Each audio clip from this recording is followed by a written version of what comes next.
আজকে আমরা ক্লাস 9-এর বাস্তব সংখ্যা অর্থাৎ রিয়েল নাম্বার অধ্যায়ের কষে দেখি 1.3 এর 7-এর দাগ থেকে আজকে আমরা 11 দাগ পর্যন্ত করব। প্রত্যেকটা প্রশ্ন আমি তোমাদেরকে ধরে ধরে বুঝিয়ে দেব। এই ভিডিওটা দেখছো মানে এই অধ্যায়ের অঙ্ক তোমার হাতের মুঠোয়। যারা পার্ট 1 এখনো দেখোনি তারা ডেসক্রিপশন থেকে অথবা প্লেলিস্ট থেকে দেখে নাও। তো চলো কথা বাড়াচ্ছি না, শুরু করছি। 7-এর দাগে আছে নিচের সংখ্যাগুলির মধ্যে কোনটি মূলদ সংখ্যা এবং কোনটি অমূলদ সংখ্যা লিখি। তো দেখো আমি প্রথমে রোমান সংখ্যা 1-এর প্রশ্নটা তুলে নিচ্ছি। তো দেখো আমি রোমান সংখ্যা 1-এর প্রশ্নটা তুলে নিয়েছি। এখানে আছে √47। তো √47 এটা মূলদ সংখ্যা না অমূলদ সংখ্যা? দেখো এর আগের ভিডিওতে আমি বলে দিয়েছিলাম মূলদ সংখ্যা মানে হলো যেসব সংখ্যাকে আমরা p/q আকারে প্রকাশ করতে পারবো। পি এবং কিউ হবে পূর্ণ সংখ্যা এবং কিউ নট ইকুয়াল টু 0, তাদেরকে আমরা বলবো মূলদ সংখ্যা। আর অমূলদ সংখ্যাটা কি? অমূলদ সংখ্যা হলো যেসব সংখ্যাকে আমরা p/q আকারে প্রকাশ করতে পারবো না, তাদেরকে আমরা বলবো অমূলদ সংখ্যা। তাহলে এখানে √47 এটা মূলদ সংখ্যা না অমূলদ সংখ্যা, এটা আমরা কিভাবে বুঝবো? দেখো সোজা ভাষায় যদি বলি, আমরা যদি বর্গমূল করতে না পারি তাহলে সেটাকে আমরা বলবো অমূলদ সংখ্যা। বুঝলে? মানে যেরকম দেখো 2-এর কিন্তু আমরা বর্গমূল করতে পারি না, তাই আমরা 2কে বলি অমূলদ সংখ্যা। 3-এরও বর্গমূল করতে পারি নাই, তাই আমরা 3কেও বলি অমূলদ সংখ্যা। কিন্তু আমরা 4-এর কিন্তু বর্গমূল করতে পারি, মানে 4-এর বর্গমূল হয় 2, তাই আমরা 2কে বলি মূলদ সংখ্যা। তাহলে বুঝলে, যেটার বর্গমূল আমরা করতে পারবো না সেগুলো হবে অমূলদ সংখ্যা, কারণ সেগুলোর দশমিকের বিস্তারটা হয় অসীম ও অনাবৃত্ত। আর অসীম ও অনাবৃত্ত মানে আমরা জানি অমূলদ সংখ্যা। বুঝলে? তোমরা শুধু এটা মাথায় রাখবে, যেটার বর্গমূল করতে পারবে না সেটাকে তোমরা লিখে নেবে যে সেটা হবে অমূলদ সংখ্যা। তাহলে লিখে নেব এটা যে √47 এটা হবে অমূলদ সংখ্যা। 2-এর দাগে আছে √625। তো দেখো আমি তুলে নিয়েছি √625। এবার আমরা দেখব 625-এর বর্গমূল করতে পারি কি না। তো আমরা প্রথমে 5 দিয়ে ভাগ করব। 5 দিয়ে ভাগ করলে হবে 125, আবার 5 দিয়ে ভাগ করব হবে 25, আবার 5 দিয়ে ভাগ করব হবে 5 5 25। তাহলে দেখো √625 মানে আমরা লিখতে পাচ্ছি 5 × 5 × 5 × 5, অর্থাৎ এই 4টা 5-এর গুণফল। এবার আমরা জানি যে দুটো সংখ্যা মানে দুটো জোড়া সংখ্যার গুণফল থেকে একটা বর্গমূলের বাইরে বেরোবে, তাহলে দুটো 5-এর থেকে একটা 5 বেরোবে। আবার এখানে দুটো 5-এর থেকে একটা 5 বেরোবে, তাহলে সমান সমান 5 আর 5 গুণ করলে হবে 25। তাহলে দেখো 625-এর বর্গমূল হলো 25। তাহলে 25 তো মূলদ সংখ্যা, কারণ 25-এর নিচে নাই মানে কি আছে? 1 আছে, কারণ 25কে আমরা p/q আকারে প্রকাশ করতে পারলাম। তো আমি তোমাদেরকে বলেছিলাম যেসব সংখ্যাকে p/q আকারে প্রকাশ করতে পারবো সেটাকে আমরা মূলদ সংখ্যা বলবো। তাহলে এখানে √625 হবে মূলদ সংখ্যা। তাহলে আমরা অ্যান্সারটা লিখবো যে √625 হলো মূলদ সংখ্যা। এরপরে দেখো 3-এর দাগের প্রশ্নটা আমি তুলে নিয়েছি। 3-এর দাগের প্রশ্নে আছে 6.5757 ... দেওয়া আছে, মানে এখানে 5 7 বারবার ঘুরে আসবে। তো আমরা জানি যে সংখ্যাটা বারবার ঘুরে আসে সেটার মাথায় আমরা কী দেই? পৌনঃপুনিক দেই, এরকম দুটো ফোঁটা দিই। এই পৌনঃপুনিক মানে হলো 5 7 বারবার ঘুরে আসবে, মানে আবৃত্ত দশমিক সংখ্যা। তো এটা মূলদ সংখ্যা না অমূলদ সংখ্যা? দেখো আমরা এই আবৃত্ত তোলা জানি, কিভাবে তুলতে হয়। দেখো পৌনঃপুনিক তোলার নিয়মটা হলো, প্রথমে আমাদের এই দশমিক বিন্দু এবং পৌনঃপুনিক ছাড়া, কি বললাম? প্রথমে আমাদের এই দশমিক বিন্দু এবং পৌনঃপুনিক ছাড়া পুরো সংখ্যাটা লিখতে হবে। তাহলে পুরো সংখ্যাটা আছে 6 5 7 আছে। এবার সেখান থেকে মাইনাস করতে হবে পৌনঃপুনিক ছাড়া যে সংখ্যাটা আছে। তাহলে দেখো পৌনঃপুনিক ছাড়া সংখ্যাটা কি আছে? 6 আছে। তাহলে এটাকে আমরা মাইনাস করব এবং দশমিকের পরে যতগুলো সংখ্যার মাথায় পৌনঃপুনিক থাকবে ততগুলো 9 দিতে হবে। তাহলে দেখো দশমিকের পরে দুটো সংখ্যার মাথায় পৌনঃপুনিক আছে, দুটো 9 দিব, এবং দশমিকের পরে পৌনঃপুনিক ছাড়া যতগুলো সংখ্যা থাকবে ততগুলো 0 দিতে হবে। কিন্তু এখানে দশমিকের পরে পৌনঃপুনিক ছাড়া কোনো সংখ্যা নেই, তাই আমাদের এখানে কোনো 0 দিতে হবে না। তাহলে সমান সমান যদি বিয়োগ করি হবে 651/99। তাহলে দেখো এটাকে আমরা p/q আকারে প্রকাশ করলাম। যেহেতু এটাকে আমরা p/q আকারে প্রকাশ করতে পেরেছি, তাহলে আমরা বলবো যে 6.5757... এটা হবে মূলদ সংখ্যা। মূলদ সংখ্যা। এরপরে দেখো 4-এর দাগে আছে 1.10, 1 2টো 0, 1 3টা 0, তারপরে 1 4টা শূন্য হবে, ডট ডট ভাবে এভাবে চলতে থাকবে। তাহলে এটা মূলদ সংখ্যা না অমূলদ সংখ্যা? দেখো এখানে কিন্তু কোনো সংখ্যা ঘুরে আসেনি, মানে এখানে হলো 10, তারপর দেখো আসছে 100, তারপরে কি 1000, মানে এখানে কোনো সংখ্যা ঘুরে আসেনি। তো আমরা জানি যদি কোনো সংখ্যা ঘুরে না আসে তাহলে সেটাকে আমরা বলি অনাবৃত্ত, তাই তো? অনাবৃত্ত, এবং এটা দেখো অসীম পর্যন্ত আসে, তাহলে অসীম ও অনাবৃত্ত মানেই সেটা হলো অমূলদ সংখ্যা। তাহলে এটাকে আমরা বলবো অমূলদ সংখ্যা, বুঝলে? অসীম ও অনাবৃত্ত মানে অমূলদ সংখ্যা। 8-এর দাগে আছে সংখ্যা রেখায় নিচের সংখ্যাগুলি স্থাপন করি। তো আমি প্রথমে রোমান সংখ্যা 1-এর প্রশ্নটা তুলে নিচ্ছি। তো দেখো 8-এর রোমান সংখ্যা 1-এর প্রশ্নটা আমি তুলে নিয়েছি। এখানে আছে 5.762। তো এটাকে আমাদের সংখ্যা রেখা বসাতে বলেছে। তো আমরা প্রথমে এভাবে একটা সংখ্যা রেখা এঁকে নেব। তো দেখো আমি একটা সংখ্যা রেখা এভাবে টেনে নিচ্ছি। এবার সংখ্যা রেখার এখানে যদি শূন্য হয় তাহলে এই দিকে হবে -1, এই দিকে হবে -2, তো এইদিকে তীর চিহ্ন দিয়ে দিলাম। আর এইদিকে হবে 1, এটা হবে 2, এটা হবে 3, এটা 4, এটা 5, এটা 6, এটা 7, তো আমি এদিকে তীর চিহ্ন দিয়ে দিলাম। তাহলে এটা হবে 1, এটা 2, এটা 3, এটা 4, 5, 6, 7। ঠিক আছে, এবার দেখো এখানে প্রথম সংখ্যাটা কি আছে? প্রথম সংখ্যাটা 5 আছে। তোমরা সবসময় মাথায় রাখবে এখানে প্রথম সংখ্যাটা যেটা থাকবে সেটা আর তার পরের সংখ্যাটা নেব। তাহলে 5 আর 6 নেব। কি বললাম? যেখানে যে সংখ্যাটা থাকবে সে সংখ্যাটা এবং তার পরের সংখ্যাটাকে আমরা নিব। তাহলে 5 আর আমরা 6 নিব। এই 5 আর 6 এর মাঝখানে এই সংখ্যাগুলো আছে। তাহলে আমরা আবার সংখ্যা রেখা টানবো। তো দেখো সংখ্যা রেখা টেনে নিলাম। এবার এখান থেকে সোজাসুজি এখানে আমরা 5 টানবো, বুঝলে? মানে 5-এর দাগ থেকে এভাবে টানবো, আর এটাকে টানবো এখান থেকে 6-এর দাগে। তাহলে এখান থেকে 6 টানবো। তো দেখো এখানে লিখে নিলাম, এটা মানে হলো 5 আর এটা মানে হলো 6, আর এর মাঝখানে আমরা 9টা ঘর টানবো। তাহলে 1টা ঘর, 2টো ঘর, 3টা ঘর, 4টা, 5টা, 6টা, 7টা, 8টা, 9টা। এবার দেখো 5 আর 6 এর মাঝখানে স্কেলগুলো ভালো করে লক্ষ্য করো। 5, এই যে 5 আর 6, তাহলে 5 আর 6 এর মাঝখানে প্রথমটাকে আমরা বলি 5.1, তারপরটা 5.2, তারপর 5.3, তাই তো?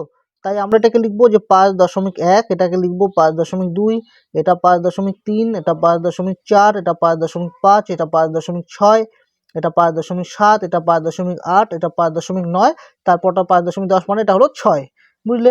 এবার দেখো, এবার আমরা দেখো 5, এবার একটা সংখ্যা বাড়াবো। এখানে কত আসলো? এটা 5.7। তাহলে 5.7 কোনটা? এটা। তাহলে এখানে যে সংখ্যাটা পাবো আর কি সেটা আর তার পরের সংখ্যা নেব। তাহলে 5.7 আর 5.8 নেব, বুঝলে? আগে আমি যখন প্রথমবার যখন 5 নিয়েছিলাম, মানে একটা সংখ্যা নিয়েছিলাম, তখন আমরা সেই সংখ্যাটা আর তার পরের সংখ্যাটা নিয়েছিলাম। এবার যখন আমরা দুটো সংখ্যা ধরবো 5.7, তাহলে 5.7 আর তার পরের সংখ্যাটা নেব।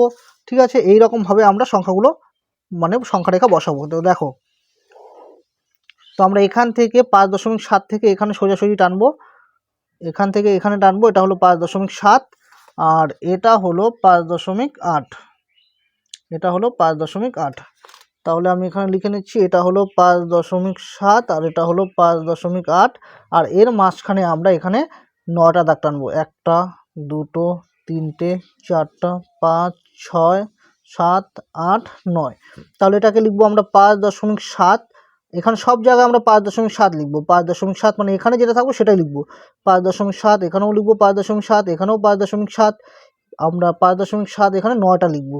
5.7, 5.7। এবার এখানে আমরা 1 লিখবো, এখানে 2 লিখবো, এটা 3, এটা 4, এটা 5, এটা 6, এটা 7, এটা 8, এটা 9, মানে প্রত্যেকবার 9 পর্যন্ত আসবে। ঠিক আছে, এবার ভালো করে লক্ষ্য করে দেখো। এবার আমরা এখান থেকে একটা সংখ্যা বাড়াবো, তাহলে কত আসবে? 5.76। তাহলে 5.76 কোথায়? এখানে। তাহলে 5.76 আর তার পরের সংখ্যাটা নেব। তার মানে আমরা এই দুটো নেব, 5.76 আর 5.77 নেব। তো এবার আমরা এই দিকে টানবো 5.76 আর 5.77। তো দেখো আমি সংখ্যা রেখা টেনে নিচ্ছি। তাহলে এখান থেকে এই দিকে এটা হবে 5.76 আর এটা হবে 5.77। তো আমি টেনে নিচ্ছি। ঠিক আছে, তাহলে আমরা লিখে নেব যে এটা হবে 5.76 আর এটা হবে 5.77। এর মাঝখানে তাহলে 9টা ঘর টানবো। 1টা, 2টো, 3, 4, 5, 6, 7, 8, 9। ঠিক আছে, তো এবার আমি একটু মানে এভাবে বাঁকা করে লিখি, না হলে সংখ্যাগুলো আঁটবে না। তাহলে আমরা কি লিখবো 5.76, এটাই লিখবো এখানে 5.76, আবার লিখবো 5.76, আবার লিখবো 5.76, এভাবে আমরা 9 বার লিখবো 5.76, 5.76, 5.76, 5.76, 5.76। এবার আমরা এখানে লিখবো 1, এখানে হবে 2, এখানে হবে 3, এখানে 4, এখানে 5, এখানে 6, এখানে 7, এখানে 8, এখানে 9। তো দেখো আমরা কিন্তু সংখ্যা রেখাটা পেয়ে গেলাম, মানে এই সংখ্যা রেখা পেয়ে গেলাম 5.762। কোথায় আছে 5.762 বলো তো? 5.762 দেখো এখানে আছে 5.762। এরপরে দেখো 2-এর দাগের প্রশ্নটা তুলে নিয়েছি। 2-এর দাগের প্রশ্নে আছে 2.321। ঠিক একই রকমভাবে আমরা প্রথমে একটা সংখ্যা রেখা টানবো। তো ভালো করে লক্ষ্য করো। তো এভাবে একটা সংখ্যা রেখা টানবো। তো এটার এই দিকে 0 দেব, এই দিকে হবে -1, এই দিকে হবে -2, আর এখানে হবে 1, 2, 3, 4, 5, 6। ঠিক আছে, এবার তীর চিহ্ন দিয়ে দেবো। এটা 1, এটা 2, এটা 3, 4, 5, 6। তাহলে দেখো প্রথম সংখ্যাটা কি আছে? 2 আছে। তাহলে 2 আর আমরা 3 নিব। এই 2 আর 3 এর মাঝখানে এই সংখ্যাটা আছে। তাহলে এভাবে গোল করার পর এভাবে আবার দাগ টানবো। তো দাগ টানলাম, টানার পর এই দিকে মানে এখান থেকে এই দিকে সোজাসুজি একটা দাগ টানবো। আবার 3 থেকে এইভাবে সোজাসুজি একটা দাগ টানবো। তো টেনে নিলাম। এবার এখানে আমরা লিখবো 2 আর এটা হলো 3। এর মাঝখানে আমরা 9টা ঘর টানবো। 1টা, 2টো, 3, 4, 5, 6, 7, 8, 9। তাহলে আমরা এটাকে লিখবো, দেখো 2 আর 3 এর মাঝখানে এটা হবে 2.1, এটা 2.2, এটা 2.3, এটা 2.4, এটা 2.5, এটা 2.6, এটা 2.7, 2.8, এটা হবে 2.9। ঠিক আছে, এবার দেখো এখান থেকে একটা সংখ্যা বাড়াবো। তাহলে এটা কত আছে? 2.3। তাহলে 2.3 কোনটা? এটা হলো 2.3। তাহলে 2.3 আর 2.4 এর মাঝখানে থাকবে এটা। তাহলে 2.3 আর 2.4 এর মাঝখানে নেব। একই রকমভাবে এভাবে স্কেলের সাহায্যে একটা সংখ্যা টানবো, সংখ্যা রেখা টানবো। তো এবার এখান থেকে এই দিকে টানবো 2.3, আর এই দিকে হবে 2.4, 2.4। তো দেখো এটা হলো 2.3 আর এটা হলো 2.4। এর মাঝখানে 9টা ঘর হবে। 1টা, 2টো, 3টে, 4, 5, 6, 7, 8, 9। ঠিক আছে, তাহলে আমরা আবার লিখবো 2.3 লিখবো, মানে এই সংখ্যাটা প্রথমে লিখে নেব। 2.3, 2.3, 2.3, 9 বার লিখবো। 2.3, 2.3, 2.3, 2.3, 2.3। এবার আমরা এখানে লিখবো 1, এখানে 2, এখানে 3, এখানে 4, এখানে 5, এখানে 6, এটা 7, এটা 8, এটা 9। ঠিক আছে, এবার দেখো এখান থেকে যদি আমরা একটা সংখ্যা বাড়াই তাহলে 2.32। তাহলে দেখো 2.32 কোথায় আছে ভালো করে লক্ষ্য করো। 2.32, 2.32। তাহলে এটা আর তার পরের সংখ্যা নেব, এই দুটোর মাঝখানে হবে। তো দেখো আমি আবার সংখ্যা রেখা টানছি। তো সংখ্যা রেখা টেনে নিলাম। তো এখান থেকে হবে 2.32, এটা হবে 2.32, আর এটা হবে 2.33, 2.33। তো দেখো এখানে লিখে নিচ্ছি 2.32, আর এটা হবে 2.33। এর মাঝখানে হবে 9টা দাগ। 1টা, 2টো, 3টে, 4, 5, 6, 7, 8, 9। ঠিক আছে, তো এটাকে আমি একটু বাঁকা করে লিখবো, যেহেতু এটা বড় সংখ্যা তাই একটু বাঁকা করে লিখবো, নাহলে আটবে না। তাহলে এটা হবে 2.32। এটা যা আছে এটাই আমরা লিখে নেব 2.32, 2.32। এটাও হবে 2.32, 2.32, 2.32। এভাবে আমরা 9 বার লিখব। 2.32, 2.32। তো এবার এখানে আমরা লিখবো 1, এটা 2, এটা 3, এটা 4, এটা হবে 5, এটা হবে 6, 7, 8, এটা হলো 9। তাহলে ভালো করে লক্ষ্য করে দেখো 2.321 কোথায়? 2.321। তাহলে 2.321 হলো এটা। তাহলে এটা আমরা পেয়ে গেলাম সংখ্যা রেখায়, বুঝলে? 3-এর দাগের প্রশ্নে আছে 1.052। তো ঠিক একই রকমভাবে আমরা প্রথমে একটা সংখ্যা রেখা টেনে নেব। তো দেখো আমি একটা সংখ্যা রেখা টেনে নিলাম। তো এই সংখ্যা রেখার তো এইদিকে তীর চিহ্ন দিব, এটা দিব 0, তাহলে এটা হবে -1, এটা হবে -2, আর এদিকে হবে 1, 2, 3, 4, 5, 6, ঠিক আছে, 7, এভাবে তীর চিহ্ন দিয়ে দেবো। তাহলে এটা দিলাম 1, 2, 3, 4, 5, 6, 7। তাহলে দেখো এখানে প্রথম সংখ্যাটা কত আছে? 1 আছে। তাহলে 1 আর 2 এর মাঝখানে হবে, তাহলে এটা হবে 1 আর 2 এর মাঝখানে। তো এবার আমরা আবার সংখ্যা রেখা টানবো। তো দেখো আমি সংখ্যা রেখা টেনে নিচ্ছি। তো এটা এখান থেকে এখানে আসবে 1, তাহলে এখান থেকে এখানে আসলো 1, আর এখান থেকে এই দিকে আসবে 2। তো আমরা লিখে নেব এটা হলো 1 আর এটা হলো 2। তাহলে এর মাঝখানে 9টা ঘর টানবো, 1টা 2টো 3 4 5 6 7 8 9। তাহলে এটা দেখো এটা হবে 1.1, এটা হবে 1.2, এটা হবে 1.3, 1.4, 1.5, 1.6, 1.7, 1.8, 1.9। ঠিক আছে, এবার দেখো আমরা যদি একটা ঘর বাড়াই তাহলে 1 দশমিক কত আছে 0। তাহলে এটা মানেই তো 1.0, তাই না? 1.0 মানে তো এটাই, যদি যদি এটা 1.1 হয় তার আগেরটা নিশ্চয়ই 1.0। তাহলে 1.0 আমরা পেয়ে গেলাম। তাহলে এটা আর তার পরের ঘরটা নেব, তাহলে এই দুটোর মাঝখানে থাকবে। তাহলে আমরা আবার সংখ্যা রেখা টানবো। তো দেখো আমি সংখ্যা রেখা টেনে নিচ্ছি। তাহলে এখান থেকে স্কেলের সাহায্যে টেনে নেব, এটা হবে 1.0 আর এখানে হবে 1.1, এটা হবে 1.1। তাহলে দেখো আমি লিখে নিচ্ছি, এটা হলো 1.0 আর এটা হলো 1.1। এর মাঝখানে 9টা ঘর টানবো, 1টা 2টো 3টে 4 5 6 7 8 9। ঠিক আছে, তো এটা হবে 1.0। এখানেও আমরা সব জায়গায় 1.0 লিখবো, 1.0 1.0 1.0 1.0 এভাবে 9 বার লিখবো। ঠিক আছে, তারপর এখানে 1 লিখবো, এটা 2 হবে, এটা 3 4 5 6 7 8 9। আমি এভাবে লিখছি যেন তোমাদের বুঝতে সুবিধা হয়, তাই তো? এবার দেখো আমরা এখান থেকে একটা ঘর বাড়াবো, তাহলে 1.05, 1.05 কোথায় বলো তো? 1.05 হলো এটা, এটা তার পরের ঘরটা নেবো 1.05। তো একই রকমভাবে আমরা সংখ্যা রেখা টানবো। তাহলে এখান থেকে এই দিকে আমরা স্কেলের সাহায্যে একটা রেখা টেনে নেবো, আবার এই দিকে রেখা টেনে নেবো। তো এটা হবে 1.05 আর এটা হবে 1.06। এর মাঝখানে 9টা ঘর টানবো, 1টা 2টো 3টে 4 5 6 7 8 9। তাহলে এর মাঝখানে হবে। ঠিক আছে, তাহলে আমরা লিখবো আবার 1.05, এটাকে লিখবো 1.05 1.05 1.05 1.05 1.05 1.05। এভাবেই আমরা 9 বার লিখবো। তাহলে প্রথমটা হবে 1, এটা হবে 2, এটা 3, এটা 4, এটা 5, এটা 6, এটা 7, এটা 8, এটা 9। তাহলে ভালো করে লক্ষ্য করে দেখো 1.052 কোথায় আছে, 1.052 এটা। তাহলে এটাই হবে অ্যান্সার। ঠিক আছে, এরপরে দেখো 4-এর দাগের প্রশ্নটা তুলে নিয়েছি। 4-এর দাগের প্রশ্নে আছে 4.178। তো আমরা এটা সংখ্যা রেখা স্থাপন করব।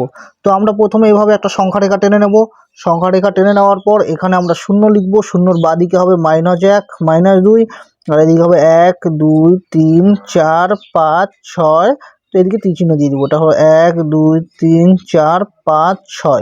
তাহলে দেখো এখানে 4 আছে, তাহলে 4 আর 5-এর মাঝখানে হবে, তাহলে 4 আর 5-এর মাঝখানে আমরা এটাকে নেব। তো একই রকমভাবে এভাবে সংখ্যা রেখা টেনে নেব। তাহলে এখান থেকে এই দিকে এটাকে আমরা লিখব 4, এটাকে লিখব 4 আর এটাকে লিখব আমরা 5। তাহলে 4 আর 5-এর মাঝখানে হবে, তাহলে এটাকে আমরা 4 লিখবো, এটাকে আমরা 5 লিখবো। এর মাঝখানে 9টা ঘর হবে, তাহলে এই একটা ঘর 2 3 4 5 6 7 8 9। তাহলে আমরা এটাকে লিখবো 4.1, এটা 4.2, 4.3 4.4, এটা 4.5 4.6 4.7 4.8 4.9। তারপর দেখো একটা ঘর যদি বাড়াই তাহলে এটা কত, 4.1। তাহলে 4.1 আর 4.2 এটার মাঝখানে হবে। তাহলে আমরা এবার আবার সংখ্যা রেখা টানবো। তো দেখো আমি সংখ্যা রেখা টেনে নিচ্ছি। তাহলে এখান থেকে এই দিকে এটা হবে 4.1। তো আমি এইদিকে 4.1 টানলাম, আর এখান থেকে এই দিকে এটা হবে 4.2। তো টেনে নিলাম 4.2। তাহলে এটা হবে 4.1 আর এটা হবে 4.2। এর মাঝখানে 9টা ঘর টানবো।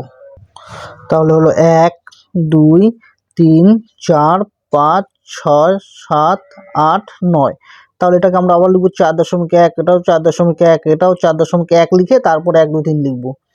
এভাবে আমরা 9 বার লিখে নেবো। আগে লিখে নিলাম 9 বার। এবার এটাকে লিখবো 1, এখানে লিখবো 2 3 4 5 6 7 4.8.9, ঠিক আছে।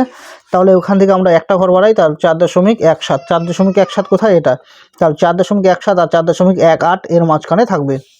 তো আবার আমরা স্কেলের সাহায্যে সংখ্যা রেখা টানবো। তো দেখো আমি স্কেলের সাহায্যে সংখ্যা রেখা টেনে নিলাম। টেনে নেওয়ার পর এখান থেকে আমরা স্কেলের সাহায্যে এই দিকে টেনে নেব। তো দেখো টেনে নিচ্ছি, এটা হবে 4.17 আর এটা হবে 4.18, এটা হবে 4.18। তাহলে দেখো এটা নিচ্ছি, এটা 4.17 আর এটা হলো 4.18। তাহলে এর মাঝখানে কটা ঘর হবে, এর মাঝখানে হবে 9টা ঘর। তো দেখো 9টা ঘরটা নিচ্ছি, 1 2 3 4 5 6 7 8 এই 9।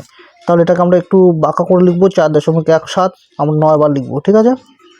4.17 4.17 4.17 4.17 এভাবে আমরা 9 বার লিখবো। তাহলে বুঝতে পারছো এগুলো কত সোজা অঙ্কগুলো। এখানে আমরা 1 লিখবো, এখানে 2 লিখবো, এখানে 3 লিখবো, এখানে 4, এখানে 5, এখানে 6, এখানে 7, এখানে 8, এখানে হবে 9।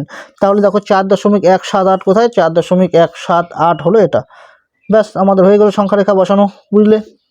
9-এর দাগে আছে 2.26, 26-এর মাথায় পৌনঃপুনিক আছে ও 5.54, 4-এর মাথায় পৌনঃপুনিক। সংখ্যা দুটি 4 দশমিক স্থান পর্যন্ত সংখ্যা রেখা স্থাপন করি। তো আমি প্রথমে এই দুটো তুলে নিচ্ছি। তো দেখো আমি প্রথমে এই দুটো তুলে নিচ্ছি। এখানে আছে 2.26 আছে, 2 আর 6-এর মাথায় পৌনঃপুনিক, আর এখানে আছে 5.54, শুধু 4-এর মাথায় পৌনঃপুনিক। তো দেখো আমাদের বলছে 4 দশমিক স্থান পর্যন্ত। এখানে 2.26, এই 2-6-এর মাথায় পৌনঃপুনিক মানে 2-6 সংখ্যাটা বারবার আসবে, ঠিক আছে। মানে 2-6 2-6 আবার 2-6 এরকমভাবে এখানে বারবার 2-6 আসবে।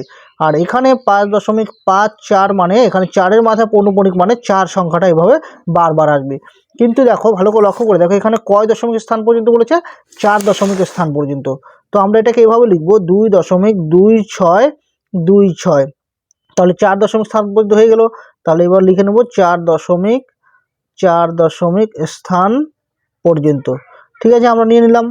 একই রকমভাবে এখানে আমরা 4 দশমিক স্থান পর্যন্ত নেব। তাহলে 5.5444, তাহলে এটা হবে 4 দশমিক স্থান পর্যন্ত, 4 দশমিক স্থান পর্যন্ত, ঠিক আছে। এবার এই দুটোকে আমাদের সংখ্যা রেখা বসাতে বলেছে। তো আমি প্রথমে এটাকে সংখ্যা রেখা বসাচ্ছি। তো আমরা প্রথমে স্কেলের সাহায্যে একটা সংখ্যা রেখা টেনে নেব। তো দেখো প্রথমে আমি স্কেলের সাহায্যে একটা সংখ্যা রেখা টেনে নিলাম। তো এবার এখানে হবে 0, এখানে হবে -1, এটা হবে -2, তো এটা হবে 1, এটা হবে 2, এটা হবে 3 4 5 6 7। তো এদিকে তীর চিহ্ন দেবো, এদিকেও তীর চিহ্ন দিয়ে দেবো। তাহলে দেখো 2.2626, এটাকে আমরা বসাবো। তাহলে প্রথমে কথা আছে 2 আছে, তাহলে 2 আর 3-এর মাঝখানে থাকবে, তাহলে আমরা 2 আর 3-এর মাঝখানে রাখবো। একই রকমভাবে এখানে আমরা আবার সংখ্যা রেখা টানবো। তো দেখো আমি সংখ্যা রেখা টেনে নিলাম। তাহলে এখান থেকে এই দিকে এটা হবে 2, এটা হবে 2 আর এটা হবে 3। তো এটা হলো 3, তাহলে আমি লিখে নিলাম এটা হলো 2, এটা হলো 3। তাহলে এর মাঝখানে 9টা ঘর হবে। তাহলে 1 2 3 4 5 6 7 8 9। তাহলে আমরা আবার লিখবো 2 দশমিক, এটা 1, এটা 2.2, এটা 2.3, এটা 2.4, 2.5, 2.6, 2.7, 2.8 আর এটা হবে 2.9, ঠিক আছে। তো এবার আমরা এখান থেকে একটা ঘর বাড়াবো। তাহলে 2.2 আসছে, 2.2 কোথায়, এখানে 2.2, তাহলে এটা আর তার পরে ঘরটা নেবো। তাহলে 2.2 আর 2.3-এর মাঝখানে হবে। তো একই রকমভাবে আমরা আবার সংখ্যা রেখা টানবো। তো দেখো আমি সংখ্যা রেখা টেনে নিচ্ছি। তো এই দিকে এটা হবে 2.2, এটা হবে 2.2 আর এটা হবে 2.3। তো এই দিকে টানবো আমরা 2.3, এটা হবে 2.2 আর এটা হবে 2.3। তাহলে এর মাঝখানে কটা ঘর থাকবে, এর মাঝখানে থাকবে 9টা ঘর, 1 2 3 4 5 6 7 8 9। তাহলে আমরা এখানে লিখবো 2.2, আবার লিখবো 2.2, এভাবে 9 বার লিখে তারপর 1 2 3 4 লিখবো। 2.2 2.2 2.2 2.2। এবার লিখবো এটা 1, এটা 2, এটা 3 4 5 6 7 8 9। তাহলে দেখো এখান থেকে আমরা আরেকটা ঘর বাড়াবো। তাহলে এখানে কত আছে, 2.26। তাহলে 2.26 কোথায় বলো তো, দেখো 2.26, তাহলে এটা আর 2.7, 2.26 আর 2.27 এর মাঝখানে থাকবে। তাহলে একই রকমভাবে আবার আমরা সংখ্যা রেখা টানবো। তো দেখো আমি সংখ্যা রেখা টেনে নিলাম। তাহলে এটা এখান থেকে টানবো এই দিকে 2.26, তাহলে এটা হবে 2.26 আর এটা হবে 2.27। তাহলে দেখো লিখে নিচ্ছি 2.26 আর 2.27। তাহলে এর মাঝখানে 9টা ঘর, 1 2 3 4 5 6 7 8 9। তাহলে এটা হবে 2.26। আবার লিখবো 2.26 2.26 2.26 2.26 2.26, এখানে হবে 2.26 2.26 2.26। তাহলে এটা হবে 1, এটা হবে 2, এটা 3 4 5 6 7 8 9। তাহলে দেখো এখান থেকে আমরা আরেকটা ঘর যদি বাড়াই তাহলে কি হবে 2.262। তাহলে 2.262 কোথায়, 2.262। তাহলে এটা আর 2.263 এর মাঝখানে থাকবে। ঠিক আছে, একই রকমভাবে আমরা আবার সংখ্যা রেখা টানবো। তো দেখো আমি সংখ্যা রেখা টেনে নিলাম। তাহলে এখান থেকে এটা হবে 2.262। ঠিক আছে, আর এটা হবে 2.263। তাহলে দেখো লিখে নিলাম, এটা হলো 2.262 আর এটা হলো 2.263। তাহলে এর মাঝখানে 9টা ঘর হবে, 1 2 3 4 5 6 7 8, এই হলো 9। তাহলে এটাকে আমরা একটু বাঁকা করে লিখি, 2.262 লিখবো, 2.262 2.262 2.262 2.262 2.262 2.262 আবার 2.262 2.262। তাহলে এটাকে আমরা লিখবো 1, এটা 2, এটা 3, এটা 4, এটা 5, এটা 6, এটা 7, এটা 8, এটা হলো 9। তাহলে দেখো 2.2626 কোথায় আছে, এই দেখো 2.2626 আছে। এটা হলো সংখ্যা রেখা স্থাপন। বুঝলে তো, এটাই হলো অ্যান্সার। এরপরে দেখো, এরপরে আছে 5.5444। এটা আমি পরের পেজে করছি কারণ এখানে জায়গা ধরবে না। ঠিক আছে, এখানে জায়গা ধরবে না, এটা পরের পেজে করছি। তো দেখো আমি তুলে নিয়েছি। তো প্রথমে আমরা একটা সংখ্যা রেখা টেনে নেব। তো আমি একটা সংখ্যা রেখা প্রথমে টেনে নিচ্ছি। তো আমরা এখানে লিখবো, এখানে হবে 0, এখানে হবে -1, এটা হলো -2। তাহলে এখানে হবে 1 2 3 4 5 6 7, এইদিকে তীর চিহ্ন দিয়ে দেবো। এটা হলো 1 2 3 4 5 6 7। তাহলে দেখো আমরা যদি প্রথম সংখ্যাটা নেই তাহলে হলো 5। তাহলে 5 আর 6 এর মাঝখানে হবে, তাহলে 5 আর 6 এর মাঝখানে এখানে আমরা গোল করব। তাহলে এইভাবে আবার সংখ্যা রেখা টানবো। তো দেখো আমি সংখ্যা রেখা টেনে নিচ্ছি। তো এটা এখান থেকে আমরা টানবো 5, মানে এটা হবে 5 আর এটা হবে 6। তাহলে 5 আর 6 এর মাঝখানে রাখবো আমরা। তাহলে দেখো এটাকে লিখবো 5, এটাকে লিখবো 6, এর মাঝখানে 9টা ঘর হবে, 1 2 3 4 5 6 7 8 9। তাহলে এটাকে লিখবো 5.1, এটা হলো 5.2, এটা হলো 5.3 5.4 5.5 5.6 5.7 5.8, এটা হবে 5.9। ঠিক আছে, তাহলে আমরা যদি একটা ঘর বাড়াই তাহলে হবে 5.5 5.5 মানে এটা। তাহলে এটা আর তার পরের সংখ্যাটা হবে, তাহলে 5.5 আর 5.6 এর মাঝখানে হবে। তো একই রকমভাবে আবার সংখ্যা রেখা টানবো। সংখ্যা রেখা টেনে আমরা এখান থেকে টানবো, এটা হবে 5.5। তো আমরা টেনে নিলাম। আর এটা হবে 5.6। তাহলে এখান থেকে এটা হবে 5.6। তাহলে এটাকে লিখবো 5.5 আর এটা হবে 5.6। তাহলে এর মাঝখানে 9টা ঘর, 1 2 3 4 5 6 7 8 9।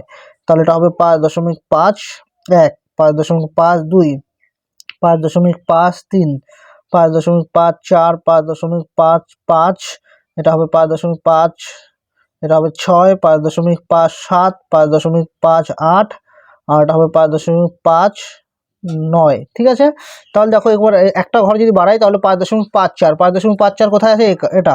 তাহলে এটা আর তার পরের সংখ্যাটা হবে। তাহলে এবার আমরা 5.54 আর 5.55 এর মাঝখানে নেব।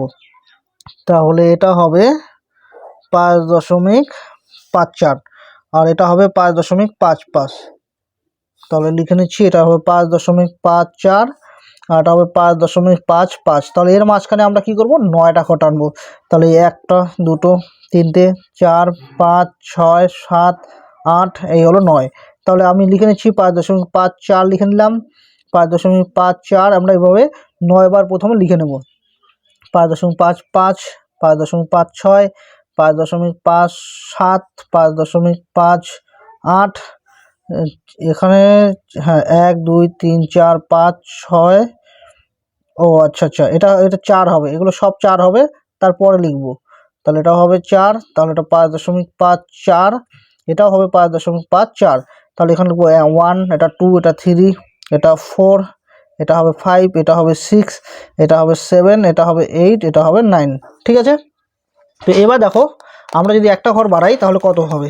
5.544, তাহলে 5.544 কোথায় আছে? 5.5, এই দেখো 5.54, আবার এখানে একটা 4 আছে। ঠিক আছে, তাহলে এটা আর তার পরের সংখ্যার মধ্যে হবে, তাহলে 5.544 আর 5.545 এর মাঝখানে হবে। তাহলে আমি সংখ্যাটাকে আবার টেনে নিলাম। তো একই রকমভাবে এখানে আমরা এখান থেকে টেনে নেব, আবার এখান থেকে এখানে টেনে নেব। তাহলে এটাকে লিখে নেব যে এটা 5.544, আর এটাকে লিখবো 5.545। তাহলে এর মাঝখানে 9টা ঘর টানবো, 1 2 3 4 5 6 7 8 9। তাহলে এটাকে লিখবো, আমি একটু বাঁকা করে লিখছি, 5.544, মানে এটাই লিখে নেব। ঠিক আছে, পরে আমরা 1 2 3 4 লিখবো। 5.544, 5.544, এটা হবে 5.544, এটাও হবে 5.544, এটা হবে 5.544, 5.544, 5.544, 5.544। তাহলে এটা হবে 1, এটা হবে 2, এটা হবে 3, এটা হবে 4, এটা হবে 5, এটা হবে 6, এটা হবে 7, এটা হবে 8, এটা হবে 9। তাহলে ভালো করে লক্ষ্য করে দেখো, 5.5444, 5.5444, তাহলে এটা হলো এটা। ঠিক আছে, তাহলে এটা হলো সংখ্যারেখা স্থাপন। 10-এর দাগে দেখো এখানে দুটো অমূলদ সংখ্যা দেওয়া আছে। এই অমূলদ সংখ্যা দুটির মধ্যে দুটি মূলদ সংখ্যা আমাদের বের করতে বলেছে। তো আমি এটা তুলে নিচ্ছি। তো দেখো আমি তুলে নিয়েছি, দুটো অমূলদ সংখ্যা এখানে দেওয়া আছে। এই দুটো অমূলদ সংখ্যা দুটোর মধ্যে আমাদের দুটো মূলদ সংখ্যা বের করতে হবে। তো কিভাবে বের করব? দেখো ভালো করে এখানে লক্ষ্য করো। দেখো আমরা এখানে দশমিকের পর আমরা প্রথমে 2 ঘর নেব। ঠিক আছে, একই রকমভাবে এখানেও দশমিকের পর 2 ঘর নেব। তাহলে এখানে হলো 0.21 আর এখানে হলো 0.23। তাহলে দেখো 0.21 আর 0.23 এর মাঝখানে আমাদের নিতে হবে। মানে সবসময় মনে রাখবে যে ছোটটা, এটা তো ছোট তাই না, আর এটা হলো বড়। মানে ছোটটার থেকে সবসময় বড় নিতে হবে, মানে এটার থেকে বড় নিতে হবে আর এটার থেকে ছোট নিতে হবে, বা এটা নিলেও চলবে। ঠিক আছে, কারণ এই সংখ্যাটাও তো এই দুটোর মাঝে আছে। দেখো 0.21 আর 0.23-এর মাঝখানে আমরা পাচ্ছি 0.22 পাচ্ছি। তাহলে 0.22 এটাও মূলদ সংখ্যা। আবার আমরা এটাও নিতে পারবো। ঠিক আছে, মানে ছোটটার থেকে বড় নিতে হবে এবং বড়টার থেকে ছোট নিতে হবে, বা ওই সংখ্যাটা নিলেও চলবে। তাহলে 0.23ও নিতে পারবো।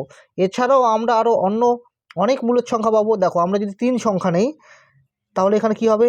0. এখানে হবে 232 আর এখানে হবে 212। তাহলে দেখো 212 আর এখানে হবে 232। তাহলে দেখো 212 আর 232 এর মাঝখানে অনেক আছে। কি আছে বলো তো? 213 আছে। তাহলে 0.213 লিখতে পারি, 0.214 লিখতে পারি, 0.215 লিখতে পারি, 0.216 লিখতে পারি। এইরকমভাবে আমরা 0.232-এর আগ পর্যন্ত নেব, মানে 231 পর্যন্ত নিতে পারবো। আবার এই সংখ্যাটা নিলেও হবে, বুঝলে? তো তোমরা এখানে যে কোনো দুটো লিখে দেবে তাহলেই হবে। 11-র দাগে আছে 0.2101 এবং 0.222 ডট ডট দেওয়া আছে, বা 0.2 এর মাথায় পৌনঃপুনিক। এর মধ্যে দুটি মূলদ সংখ্যা লিখি। তো দেখো আমি লিখে নিয়েছি 0.2101 এবং 0.2222 ডট ডট ডট, মানে এখানে দেখো 2 সংখ্যাটা বারবার আসবে এবং এই সংখ্যাটা হবে অসীম। তো সেটাকে আমরা এভাবে লিখতে পারি 0.2 এর মাথায় পৌনঃপুনিক, কারণ 2 সংখ্যাটা বারবার ঘুরে আসবে, অর্থাৎ এটা আবৃত দশমিক সংখ্যা, বুঝলে? তাহলে এই দুটো সংখ্যার মধ্যে আমাদেরকে দুটো মূলদ সংখ্যা বের করতে বলেছে। তাহলে দেখো একই রকমভাবে আমরা এখানে কি করব? এখানে প্রথমে আমরা দুটো ঘর নেব, তাহলে কত আসে? 0.21। আর এখানে আমরা দশমিকের পর দুটো ঘর নেব, তাহলে এখানে হলো 0.22। তো তোমাদেরকে বলেছিলাম এটার থেকে, মানে ছোটোটার থেকে বড় নিতে হবে এবং বড়টার থেকে ছোট নিতে হবে। তাহলে দেখো 0.21 এবং 0.22-এর মাঝে কিন্তু আমরা পাচ্ছি না। ঠিক আছে, তাহলে আমরা কি করব? এখানে আরেকটা বাড়াবো। তাহলে এখানে কত হবে? 210। তাহলে এখানে হবে 210, আর এখানেও আমরা আরেকটা বাড়াবো। তাহলে কি হবে? 0.222। তাহলে দেখো 0.210 আর 0.222 তাহলে 210 এবং 222 এর মাঝে অনেক সংখ্যা আছে। আমরা লিখতে পারি 210 আর 222 এর মাঝে লিখতে পারি 211 লিখতে পারি, 200 আমরা লিখতে পারি কত 212 লিখতে পারি। তো এইরকমভাবে তোমরা 221 পর্যন্ত লিখতে পারবে, মানে 0.221 পর্যন্ত লিখতে পারবে। এটার থেকে তোমাদেরকে বড় নিতে হবে, সবসময় মনে রাখবে যে ছোটোটার থেকে বড় নিতে হবে এবং বড়টার থেকে ছোট নিতে হবে। তাহলে 0.210 আর 0.222 এর মাঝে অনেক সংখ্যা আছে। 0.211, 212, 213, 214 এরকম 0.221 পর্যন্ত আমরা নিতে পারবো, বুঝলে?